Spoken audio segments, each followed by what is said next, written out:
So obviously everybody knows I am a GM guy, but what is this?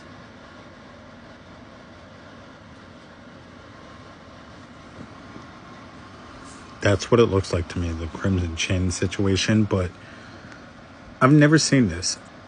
At the end of the video, you'll be able to see the description and everything. Let me know what you guys think. Read it.